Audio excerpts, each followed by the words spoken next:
Okay class 8। अभी हमने previous class में मोराइज तक फिनिश करा था हमारा चैप्टर। अब इसको हम कंटिन्यू करते हैं एक नए टॉपिक के साथ, the functions of ground water.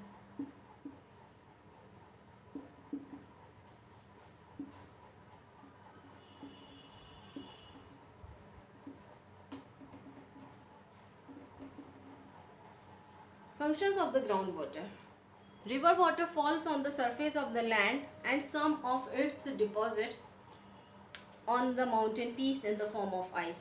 River जब फॉल होती हैगी सरफेस पे तो वो एंड कुछ डिपॉजिट होता है उसका माउंटेन पीक से, है ना, और वो फॉर्म करती है आइस। तो some part of the rain water evaporates and atmosphere.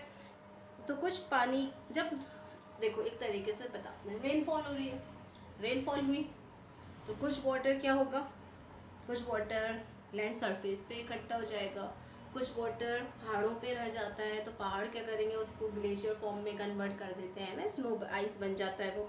और कुछ पार्ट जो होता है वाटर का इवोपरेट हो जाता है और एटमॉस्फेयर में चला जाता है। और कुछ पानी जो है रिवर का वो रेनफॉल का नदियों में मिल जाता है, नालों वगैरह में मिल जाता हैगा। और कुछ और ये सब रिवर कहाँ पे मिल जाती हैं, सब समुद्र में जाके मिल जाती हैंगी, है ना। और कुछ अंडरग्राउंड वाटर हो जाता हैगा, है ना, हमारी अर्थ जो है वो सोक कर लेती है उसको, तो कुछ पानी हमारा अंडरग्राउंड चला जाता है। जो water which collect on the ground goes into the ground is called underground water. जो वाटर कलेक्ट होता है कहाँ पे, ज़मीन के सरफेस पे, और फिर वो अंदर की तरफ चला जाता है अर्थ के अंदर, उसी को हम अंडरग्राउंड वाटर कहते हैं। Water reaches into ground through rivers, lakes and seas. और जो वाटर है वो रिवर्स और लैक और सीज के थ्रू ग्राउंड तक पहुंच जाता है। Rain water and water form ice when collect under the ground is called underground water. Rain water और वाटर जो है फॉर्म करता है आइस, एंड ये जब अंडर द ग्राउंड मतलब ग्राउंड के अंदर कलेक्ट होता है तो इसी को हम कहते हैं underground water. Rocks in which water easily enter and called porous rocks. जो रॉक होते हैं, जो पत्थर होते हैं, वो जब खोखले होते हैं, है ना, खोखले मतलब होल होता है उनमें, तो कुछ पानी वहाँ पे कलेक्ट हो जाता है, तो वहाँ एंटर होता है तो वहाँ कलेक्ट हो जाएगा। लेकिन कुछ वाटर जो है जो रॉक होते हैं इम्पोरस होते हैं, मतलब ठोस होते हैं, बिल्कुल खोखलापन नहीं होता उसमें, इसलिए वो वहाँ पे जाके कलेक्ट नहीं हो पाते, एंटर नहीं हो पाते हैं। The underground water also start flowing towards slope. जो अंडरग्राउंड वाटर होता है वो भी स्लोप करता है ना। अब आता है underground water does not remain in same quantity everywhere. अब अंडरग्राउंड वाटर जो है हर जगह सेम क्वांटिटी का तो होता नहीं है। आपने देखा होगा कई लोग बोरिंग लगवाते हैं तो हर जगह सेम क्वांटिटी में पानी आता नहीं, ऐसा नहीं होता है। The main function of the ground water is not under the surface. जो मेन फंक्शन है ग्राउंड वाटर का वो अंडर द सरफेस है। It's partially exist on the surface. ये थोड़ा सा एग्जिस्ट होता है सरफेस पे, like waterfall, artesian well and geyser के फॉर्म में। Rocks which hold underground water are called saturated rocks. जो रॉक्स वाटर को होल्ड करके रखते हैं, अंडरग्राउंड वाटर को होल्ड करके रखते हैं, पकड़ के रखते हैं, उनको कहते हैं saturated rocks. And the level of the water from which the rocks remain filled with water is called ground water level. और जो लेवल होता है पानी का जहाँ पे रॉक्स की वजह से वो फिल्ड रहता है पूरा का पूरा वाटर, उसको हम कहते हैं ग्राउंड वाटर लेवल। अब आता है हमारा water which comes out from the porous rocks and the cracks to the surface is called water resources. अब आपने देखा पानी जो है रेन का जो पोरस रॉक होते हैं उनमें जाकर कलेक्ट हो जाता है, जब वो इनके थ्रू बाहर आता है या जब सरफेस पे क्रैक पड़ जाते हैं उसके थ्रू जब ये बाहर आता है तो इसको हम वाटर रिसोर्सेज कहते हैं कि इनके थ्रू हमें पानी मिलता है। Due to the underground heat, जब अंडरग्राउंड हीट मतलब ज़मीन के अंदर, आपको हमने पहले ही बता दिया था कि ज़मीन के अंदर बहुत प्रेशर और हीट पड़ती है, टेम्परेचर बड़ा होता है, तो वहाँ पे वाटर जो है बिग वाटर सोर्सेज जो होते हैं throw up into the form of fountain, तो ये क्या बनाने लगते हैं, एक फाउंटेन फॉर्म में कन्वर्ट होने लगते हैं। इसको हम कहते हैं geyser. Old faithful geyser of yellow stone. जो ये ओल्ड फेथफुल गीज़र है वो येलो स्टोन नेशनल पार्क इन नॉर्थ अमेरिका में है, जो वर्ल्ड फेमस गीज़र है।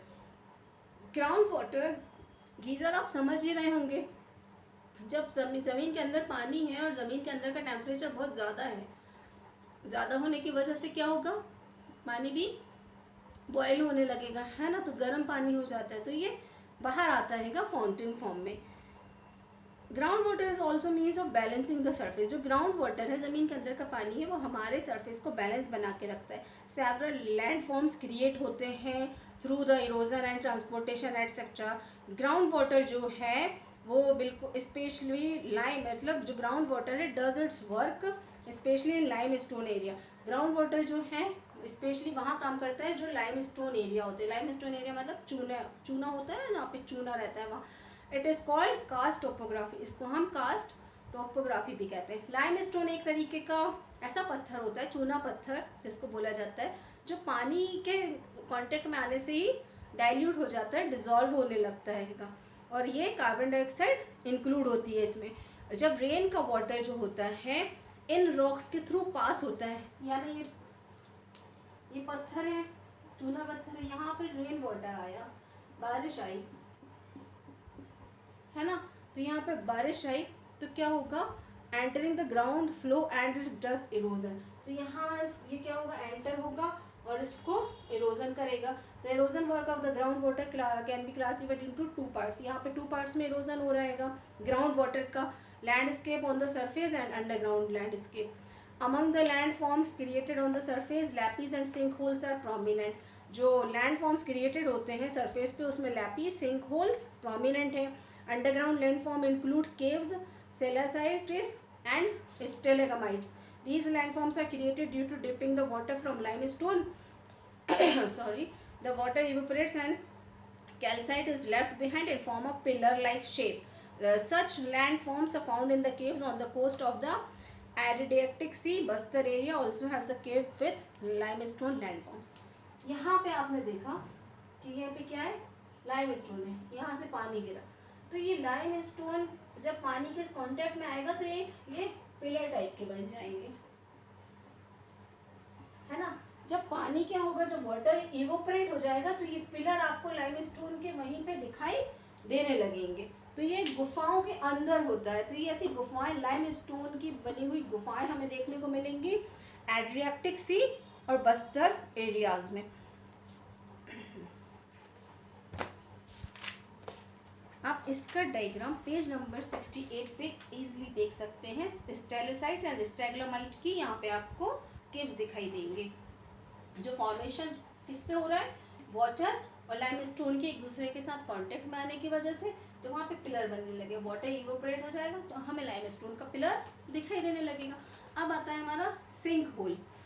At the place of the solution, effect rainwater cause certain joints to be enlarged, producing deep holes in the limestone surface. मतलब ऐसे places जहाँ पे ये मिल रहे हैं, ज्वाइंट हो रहे हैं डीप होल्स में। Such holes are called sink holes और स्वैलो होल्स। और इन होल्स को हम सिंक होल और स्वैलो होल भी कहते हैं। ये हमें Meghalaya, India has many sink holes due to the which construction of the roads and railway lines are very difficult. Meghalaya और इंडिया, जो मेघालय है इंडिया में, वहाँ पे हमें इस तरीके के सिंक होल देखने को मिलते हैं जिनका कंस्ट्रक्शन, जहाँ पे रोड और रेलवेज़ का कंस्ट्रक्शन होना बहुत ज़्यादा डिफ़िकल्ट है। सिंक होल का मतलब ये हुआ कि वहाँ की जो ज़मीन है वहाँ पे सब ज़्यादातर लाइम स्टोन है। कंटिन्यू जब बारिश होती है तो वो क्या हो जाता है, बड़े बड़े होल बन जाते हैं, लाइमस्टोन टूट के नीचे गिर जाता है तो वो क्या हो जाता है, बड़े बड़े होल बन जाते हैं। अब ऐसे जब होल बन रहे हैं तो मेघालय में ऐसा ज़्यादा है, और जब ऐसे होल बन रहे हैं और रोड जो है वो ही ख़राब हो जाता हैगा, तो यहाँ पे रोड्स और रेलवे लाइंस बनाना थोड़ा मुश्किल हो जाता है। अब आते हैं हम कैवर्न्स पे। सरफेस स्ट्रीम में disappear down sink holes to become underground water courses. जो सरफेस स्ट्रीम है वो डिसअपियर हो जाती है कि सिंक होल की वजह से, और अंडरग्राउंड वाटर सोर्सेज बन जाते हैं। They flow along cracks in the limestone. ये मतलब जो क्रैक्स होता है लाइमस्टोन का वो फ्लो भी करने लगता है साथ में, जिसकी वजह से केव्स और कैवर्न्स बन जाते हैंगे। Such caverns found in Bastar district and foot hills of the Himalayas. और ऐसे कैवर्न्स हमें बस्तर डिस्ट्रिक्ट और foot hills of the Himalaya में देखने को मिलते हैं। अब हमारा नेक्स्ट है डिपोजिशन। जो लैंड फॉर्म्स क्रिएटेड होते हैं डिपोजिशन की वजह से वो कैवर्न्स कहलाते हैं। ये इनको हम स्टेग्लेसाइट्स और स्टेग्लमाइट्स भी कहते हैं। अब हमारा आता है फंक्शंस ऑफ द विंड।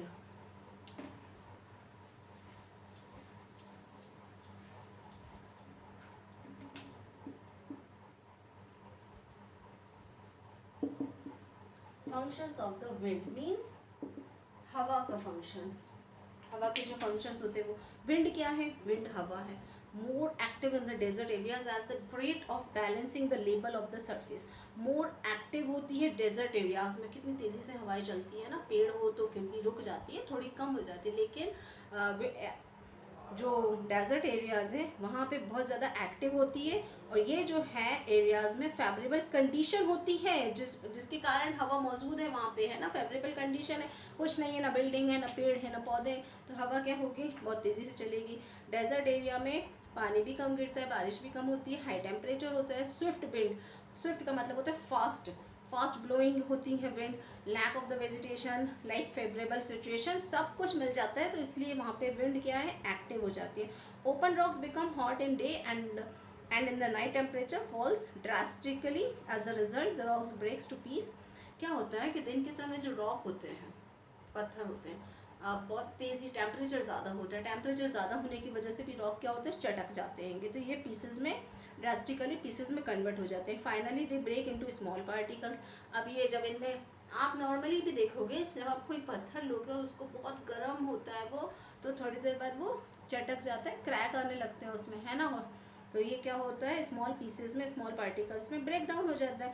इस प्रोसेस को हम कम्प्लीटली, ये पूरी प्रोसेस किससे होती है, वेदरिंग से होती है। अब हमारा आता है इरोजन।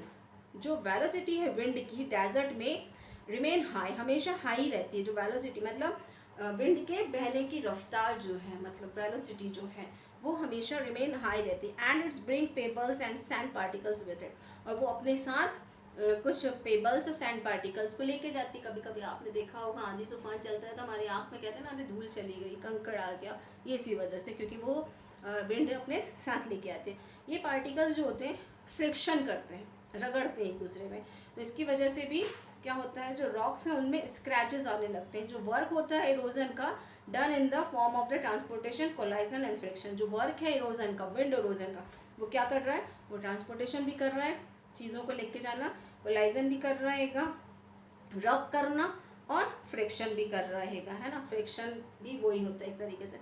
अब आता है हमारा transportation, the process of blowing away rock particles. Transportation में क्या हो रहा है, जो हवा है वो रॉक पार्टिकल्स को अपने साथ ब्लो कर रही है। फ्रिक्शन, यहाँ पे डिसइंटीग्रेशन हो रहा है पार्टिकल्स का फ्रिक्शन के थ्रू जब हवा बह रही है ना।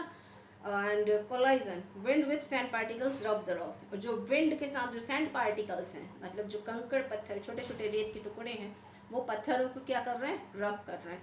Wind erosion are affected by, wind erosion का अफेक्ट देखिए, the speed of the wind, सबसे पहले speed of the wind, then the size, quantity and height of the particles, size, quantity and height of the particles। अब इतना बड़ा पत्थर है तो हवा तो उसको बहा के नहीं ले जाएगी, तो size and quantity and height of the particles पे भी डिपेंड करता है wind erosion. Structure and shape of the rocks and climate, structure and shape, rocks का स्ट्रक्चर और शेप, और वहाँ का climate. Mushroom shaped rock and yardang shaped land is formed by wind erosion. Mushroom shaped rocks और yardang shaped land यहाँ पे wind erosion के through formed होते हैं। अब आता है हमारा deposition. Wind carries away the particles, but when the velocity of the wind decreases it starts dropping it's load.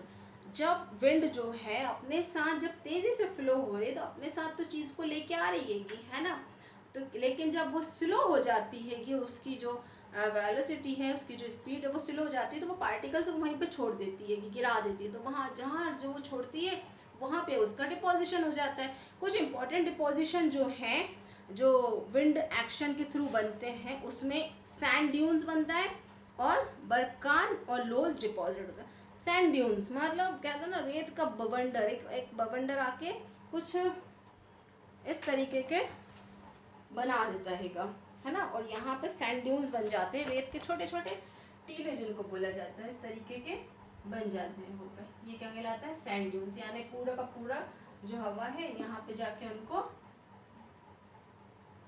इस तरीके से छोड़ देती है, तो इसको हम कहते हैं सैंड ड्यून्स। चलिए सैंड ड्यून्स, अब ये सैंड ड्यून्स होते क्या देखिए।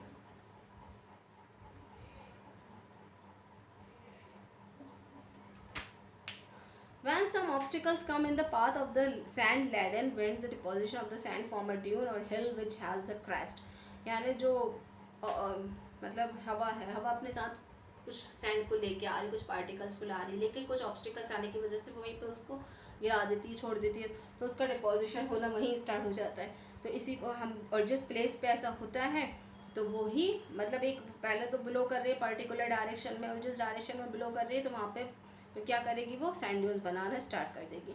लोइज, fine particles of the sand and soil are suspended in the wind. अब कुछ फाइन पार्टिकल्स होते हैं सैंड के और सॉइल के जो विंड के थ्रू सस्पेंडेड हो जाते हैं। They are carried over long distance deposit there loess. तो ये क्या होता है, ये बहुत लॉन्ग डिस्टेंस तक तो कैरिड कर लेती है, हवा कैरी करती है, लेकिन फिर उसके बाद उसको एक जगह डिपॉजिट करती है, उसको लोइज बोला जाता है। The plains formed in this way are called loess. जो प्लेन्स, जो समतल ज़मीन है, मैदान है, इसकी वजह से फॉर्म्ड होते हैं, उसको लॉय बोलते हैं। मोस्ट इंपॉर्टेंट लॉय रीजन जो है वो वर्ल्ड में नॉर्थ चाइना में है। अब हम आते हैं फंक्शन ऑफ सी वेव्स।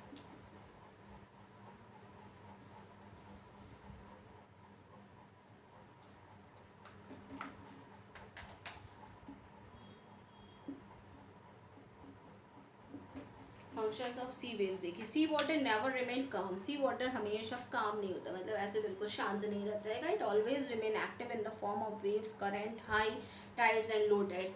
ये हमेशा एक्टिव होता है करंट के फॉर्म में, वेव्स में, हाई टाइड्स, लो टाइड्स में। With is continuous effect the coastal area develop. Continuous effect होने की वजह से कोस्टल एरिया डेवलप हो जाता है, लैंड फॉर्म होते हैं। सी वेव्स जो होता है बहुत ज़्यादा अफेक्टिव एजेंट है, ग्रेडेशन है on the coast. Sea waves जो हैं वो भी इरोजन करती हैं, ट्रांसपोर्टेशन करती हैं और डिपोजिशन करती हैं। ये जो हमने चैप्टर पढ़ रहे हैं ना वो बिल्कुल यही है कि चाहे वाटर हो, चाहे रिवर हो, चाहे ग्लेशियर हो, चाहे आपका सी वेव्स ही क्यों ना हो, समुद्र की लहरें, सब क्या कर रही हैं, सब डिपॉजिट, ट्रांसपोर्टेशन करती हैं, डिपोजिशन करती हैं एंड इरोजन करती हैं। अब इसका हम देखेंगे weathering. The might see waves regularly hit the solid rock situated in the coastal areas. आपने देखा होगा समुद्र के किनारे पे बड़े बड़े पत्थर, पहाड़ रहते हैं, उनमें जाके लहरें बार बार हिट करती हैं, कि जाएंगी, टकराएंगी, वापस आ जाएंगी। तो ये क्या होगा, इसके रिजल्ट की वजह से वो जो पत्थर है वो क्या करेगा, स्मॉल पीसेस में, स्मॉल और शार्प रॉक पार्टिकल्स में कन्वर्ट होने लगेगा, है ना। तो ये this result in the erosion of the shore sea. इसका रिजल्ट होगा इरोजन होगा समुद्र के किनारे पे। This erosion produce Cliff, caves, री, आर्चेस एटसेट्रा। और इसकी वजह से क्या प्रोड्यूस होते हैं, क्लिफ्स, केव्स, री, आर्चेस एटसेट्रा। अब आता है हमारा ट्रांसपोर्टेशन। सी वेव्स जो होती हैं ट्रांसपोर्ट करती हैं सैंड को और broken piece of the rocks को, मतलब कि सैंड और ब्रोकन पीस यानी छोटे छोटे टुकड़े हैं उनको ट्रांसपोर्ट करती हैं। Next deposition. जो सी वेव्स हैं वो डिपोजिशन का काम भी करती हैं, कि फ्लैट और लेबल्ड कॉस्ट कर, मतलब जो एक समतल ज़मीन बना देती हैंगी, है ना, समुद्र के किनारे पे। इसका रिजल्ट ये होता है कि लिथो स्ट्रक्चर बन जाता है, बीच, सनबार्स, लगून एटसेट्रा। तो बीच वगैरह बन जाते हैं। अब हम इसको भी डिस्कस करते हैं कि बीच क्या होता है। जो सी वेव्स हैं, sea waves take the weather material to the shallow sea. After some time the submerged area deposited by the weather material emerge outside pebble, sand and mud deposit along with the coast from the breach. Chapati in Mumbai, Marina in the Chennai, and several beaches are found in the coast of Goa and Kerala. The beaches are also called Pulin. अब जो sea waves होती हैं, sea waves में जो weather material है वो shallow हो जाता है सी के अंदर, लेकिन वो क्या होते हैं, जब सबमर्ज्ड एरिया जो होता है, आधा डूबा हुआ जो एरिया है, वहाँ पे जो वेदर मटेरियल का डिपॉजिट हुआ है तो वो उसको अपनी लहरों के साथ लाके किनारे पे इकट्ठा करती जाती हैं, किनारे पे इकट्ठा करती जाती हैं। तो समुद्र का किनारे पे रेत, पत्थर, और जो आपने कभी कभी देखा होगा शंख वगैरह जो सी पे होती हैं, बच्चे खेलते हैं, वो सब वहाँ पे जाके सेटल हो जाता है। तो इसी को हम कहते हैं बीच, है ना। तो मुंबई का बीच आपने सुना ही होगा, चौपाटी, चेन्नई का मैराइना बीच, और ऐसे कई जगहों में गोवा, केरला के बीच आपने देखे होंगे। इन बीच को हम प्यूलिन भी कहते हैं। अब आता है sand bars. Sometime embankment of sand, gravel and pebble get built up the floor not far from the coast. ये क्या होता है, कभी कभी ऐसा होता है ये फ्लोर पे बन जाती हैं, किनारों पे आके नहीं बनती, तो इनको क्या बोला जाता है, इनको बोला जाता है bars. Lagoon. When bars further extended, the sea water is particularly enclosed.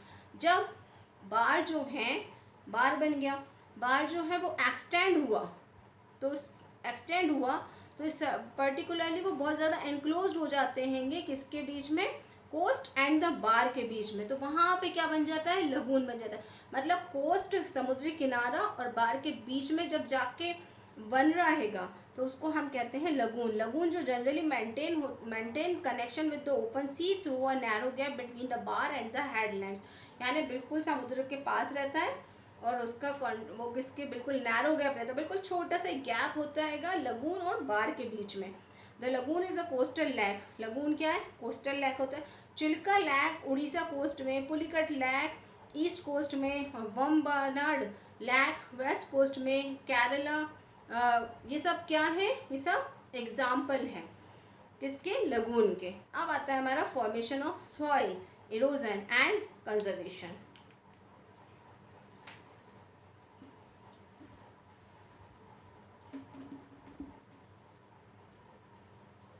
Formation of soil, erosion and conservation, कि आप सॉइल का फॉर्मेशन कैसे होता है, इरोजन और उसका कंजर्वेशन। सॉइल एक थिन लेयर है जो ऑर्गेनिक इनऑर्गेनिक मटेरियल से बनी हुई है, जो कवर करी हुई है हमारी ज़मीन को, हमारी लैंड को। ये जो लेयर है सॉइल की हेल्प करती है वेजिटेशन में। ये सॉइल एक सिग्निफिकेंट रोल प्ले करती है ह्यूमन लाइफ के लिए, और एंशियंट सिविलाइजेशन के डेवलपमेंट में भी सॉइल बहुत इंपॉर्टेंट थी। अब की एजेंट जो है सॉइल फॉर्मेशन के, कि सॉइल का फॉर्मेशन कैसे हुआ, सॉइल कैसे बनी, तो जो की एजेंट हैं वो है बैड और the parent rock, surface, shape, climate, time, vegetation and creatures. तो फर्स्ट है हमारा parent rocks. The underlying rock containing minerals is called bed rock. जो अंडरलाइंग रॉक है जिसमें मिनरल कंटेन रहते हैं, इसको हम बेड रॉक कहते हैं। ये सॉइल फॉर्मिंग मटेरियल जो है हमें ऑब्टेन्ड होता है वेदरिंग ऑफ दिस रॉक, मतलब रॉक के वेदरिंग से। This form the inorganic piece of the soil, ये क्या करते हैं, इनऑर्गेनिक पीस करते हैं सॉइल के, उससे फॉर्म होता है, organic piece of the soil से ये फॉर्म होता है। The parent rock help in the chemical organization, जो पेरेंट रॉक होते हैं chemical organization, colour formation, mineral parts और फर्टिलिटी ऑफ द सॉइल में हेल्प करता है। Surface shape, the process of the soil formation directly indirectly is affected by the surface shape. जो process होती है सॉइल फॉर्मेशन की directly indirectly surface of the shape जो होता है उसको अफेक्ट करती है। The soil formation is very slow as water seeps very low in the sharp slopes area because water flow very fast. तो सॉइल फॉर्मेशन है बहुत धीरे होता है, यहाँ पे धीरे धीरे पानी ज़मीन के अंदर सोखता है, और ये जो वाटर फ्लो है वेरी फास्ट होता है। On the contrary the slow slopes area the water flow very gently and water form more soil है, और जो स्लोप्स एरिया होते हैं वहाँ का जो पानी है बहुत जेंटली फ्लो करता है, और वहाँ पे बहुत ज़्यादा सॉइल रहती है, बनती है। Therefore fully developed soil fertile is formed in the plains, और ये fully developed जो soil है हमें कहाँ मिलती है, वो प्लेन्स में मिलती हैगी। क्यों, पानी उसको लेके आता है बार बार, है ना, इसलिए हम कह सकते हैं कि जो सॉइल फर्टाइल है वो फॉर्म्ड करती है प्लेन्स को। Time, physical, chemical, biological activities, ये बहुत लंबे समय लेता है सॉइल फॉर्मेशन में। तो सॉइल फॉर्मेशन हम कह सकते हैं कि बहुत लेंथी प्रोसेस है। क्लाइमेट भी एक इम्पॉर्टेंट फैक्टर है सॉइल फॉर्मेशन का, जो इंडिपेंडेंटली वर्क करता है। इनफैक्ट जो फॉर्मेशन है सॉइल का वो डन होता है पैसिव एजेंट्स के through, like rocks, and active agents like climate which work in opposite direction, जो काम तो करते हैं लेकिन दोनों अपोजिट डायरेक्शन में काम करते हैं। जो अफेक्ट होता है तो क्लाइमेट अफेक्ट बायोलॉजिकल प्रोसेस, और जो क्लाइमेट है बायोलॉजिकल प्रोसेस को भी अफेक्ट डालती है। जो डिफरेंट सॉइल है formed from parent rock into two different climate reason. एक ही पेरेंट रॉक की अगर सॉइल है डिफरेंट है तो वो किसकी वजह से, वहाँ के क्लाइमेटिक रीजन की वजह से। पेरेंट रॉक एक ही है लेकिन कभी कहीं एलिवेल हो जाती है तो कहीं पे रेड सॉइल हो जाती है, तो भाई क्यों ऐसा हुआ, क्योंकि क्लाइमेटिक कंडीशन की वजह से। अब आता है वेजिटेशन एंड ऑर्गेनिज्म। ट्रीज और ऑर्गेनिज्म जो हैं वो help to form the bed rock in the developed soil. वो क्या करते हैंगे, बैड रॉक को डेवलप करने में, सॉइल के डेवलपमेंट में हेल्प करते हैं।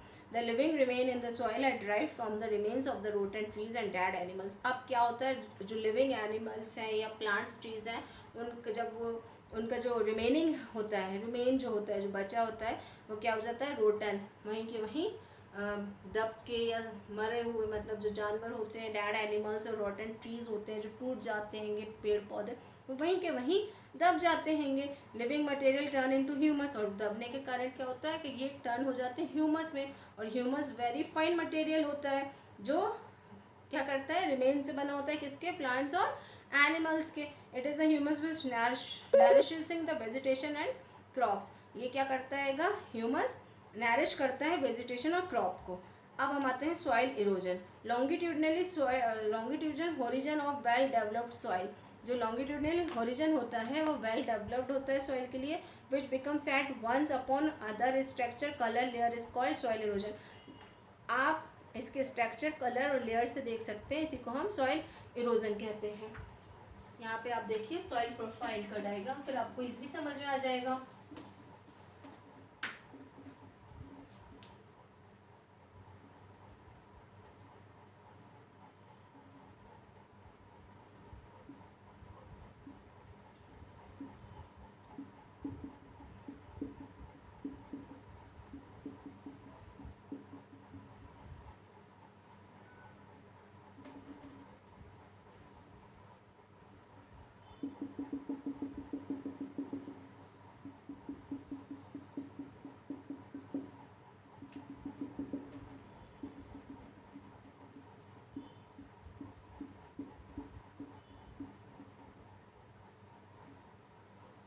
पूरा फिल है, इसको मैंने इस तरीके से करा है ना, तो आप ऐसे नहीं, पूरा फिल करेंगे इसको। ये देखिए, ये क्या है, हमारा ओरिजिनल रॉक, ये ओरिजिनल रॉक्स होते हैं।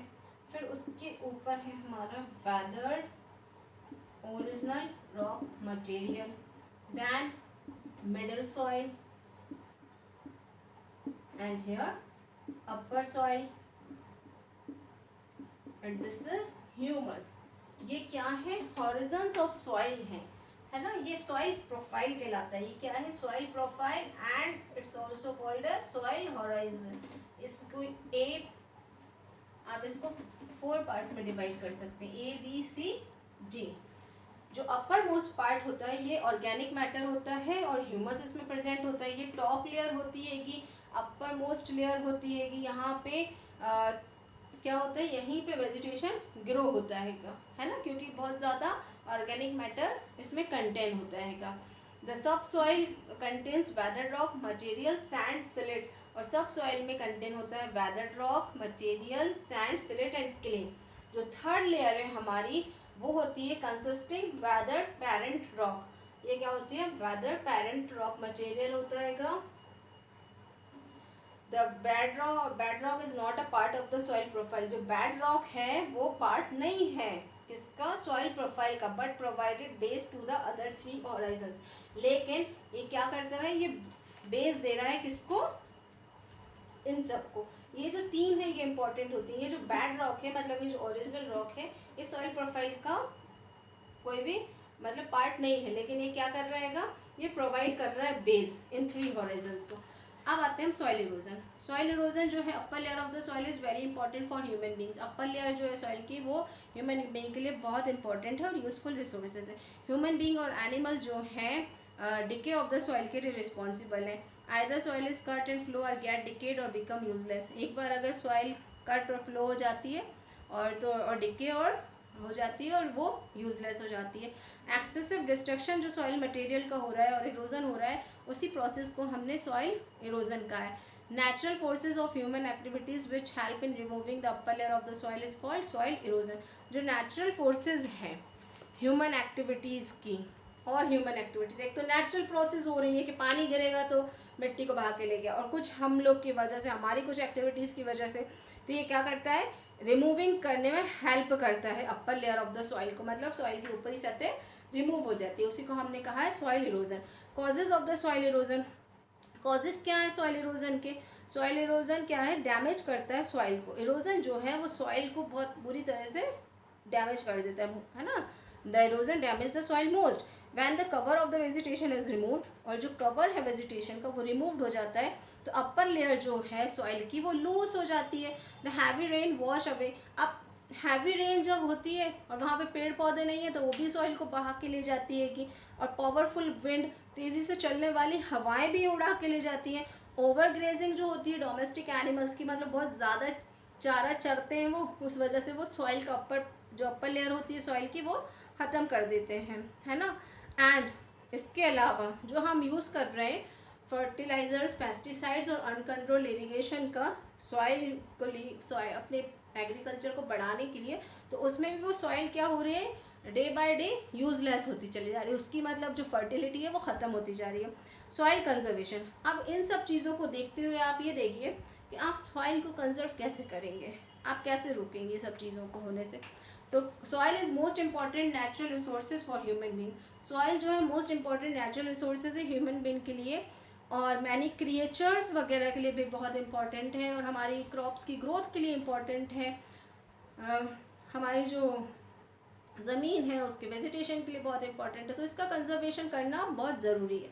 सॉइल का कंजर्वेशन हम कर सकते हैं सबसे पहले तो सॉइल इरोजन का, जो सॉइल इरोजन है उसको ख़त्म करके, है ना, जो भी हम मेथड अडॉप्ट कर रहे हैं सॉइल को कंजर्व करने के लिए, उसमें हमें फर्स्ट है कि सॉइल इरोजन को स्टॉप करें। कुछ फॉलोइंग मेजर्स हम सॉइल को कंजर्व करने के लिए अडॉप्ट कर सकते हैं। फर्स्ट है टू प्रोटेक्ट फॉरेस्ट, जो रूट्स और ट्रीज़ की वो सॉइल को टाइटन करती है, मतलब जो जड़ें हैं पेड़ों की वो कस के, उसको देखा होगा कोई भी पौधा उखाड़ते हो तो सामने मिट्टी भी उखड़ती है, तो जड़ें उसको होल्ड करके रखते हैं, है ना, रूट्स में होल्डिंग कैपेसिटी होती है, वो सॉइल को पकड़ के रखती हैं। जो रोटन लीव्स है ट्रीज़ की, जो गिरे हुए पत्ते होते हैं, झड़ जाते हैं ना पत्ते, वो ज़मीन पे भी खड़ जाते हैं वहीं आसपास, तो वो क्या करते हैं उसको फर्टाइल कर देते हैं सॉइल को।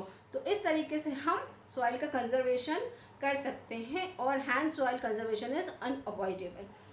सेकेंड है प्लांटेशन, जो रिवर वैलीज होती हैं, बैरन लैंड है, मतलब बंजर ज़मीनें हैं, माउंटेन स्लोप्स हैं, वहाँ पे भी हम सॉइल कंजर्वेशन कर सकते हैं ट्री प्लांट करके, ट्री प्लांटेशन करके, और प्रिवेंट कर सकते हैं एक्सपेंशन जो हो रहा है ना डेजर्ट का, उसको। थर्ड है soil rehab, the land which become zigzag due to water drainage can be लेबल टू स्टॉप सॉइल इरोजन, जो ज़मीन zigzag फॉर्म में बन गई है वाटर ड्रेनेज की वजह से, तो उसको भी हम क्या कर सकते हैं, सॉइल इरोजन को स्टॉप करके बिल्कुल लेबल कर सकते हैं।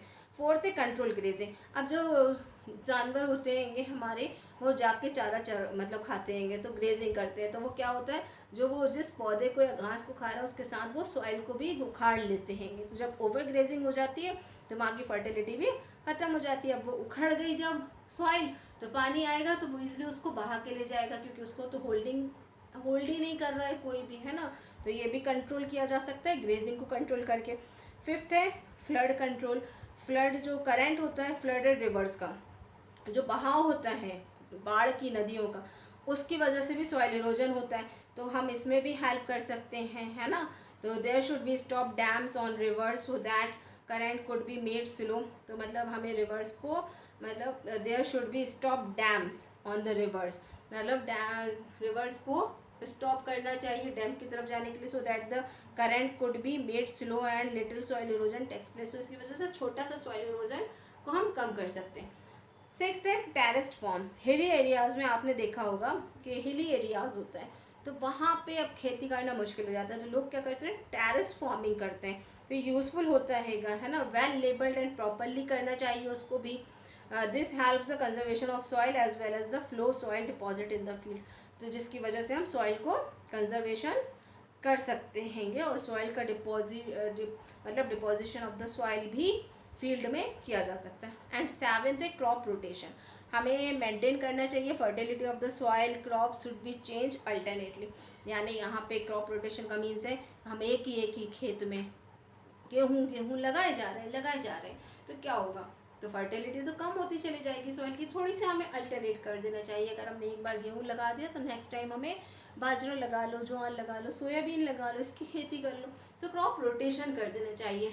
जैसे आपने देखा होगा कि आज इस वाले का टर्न है आगे बैठने का, तो कल इसका टर्न है, तो रोटेशन होता है क्लास में, सेम रोटेशन क्रॉप्स में कर दो, आज इसका टर्न है तो कल इस वाले फसल का टर्न हो जाएगा। तो ये चैप्टर हमारा यहाँ पे फिनिश हो जाता है, जिसमें हमने पढ़ा external forces responsible for change, कि एक्सटर्नल फोर्सेस कैसे रिस्पॉन्सिबल होते हैं चेंज के लिए। यहाँ पे हमने weather, erosion, glacier, river, soil सबका देखा है ना, विंड, तो सबका हमने इनके फंक्शन, सबके डिपोजिशन, ट्रांसपोर्टेशन, इरोजन देखे और कैसे उनको कंजर्व करना चाहिए, ये भी हमने इसमें स्टडी किया। तो आप अच्छे से इसको पढ़ेंगे, लर्न करेंगे आई होप। इसके क्वेश्चन आंसर वगैरह अच्छे से कॉपी में नोट करिएगा, और हर क्वेश्चन के साथ अगर उस क्वेश्चन में डायग्राम है, आपको नहीं भी दिया है वहाँ बनाने के लिए, लेकिन आपको डायग्राम बनाना है। अगर आपसे क्वेश्चन पूछ लिया जाता है कि soil erosion and conserve the soil, चलिए इसमें तो डायग्राम नहीं, लेकिन अगर आपसे है ना सॉइल से रिलेटेड कोई भी क्वेश्चन पूछते हैं, तो वहाँ पे आपको सॉइल प्रोफाइल का डायग्राम बनाना ही है। आपसे मोराइंस पूछा तो आप मोराइंस का डायग्राम बनाएंगे। अगर आपने वी शेप वेली अगर आपसे क्वेश्चन किया जा रहा है, तो आप वी शेप्ड वेली का डायग्राम वहाँ पे आपको बनाना नेसेसरी है। हर एक चीज़ में डायग्राम, भले ही आपके क्वेश्चन में पूछा गया हो चाहे नहीं हो, आपको कॉपीज़ में डायग्राम बनाना है। ओके, इतना आपको समझ में आ गया। हम नेक्स्ट लेसन स्टार्ट करेंगे नेक्स्ट क्लास में।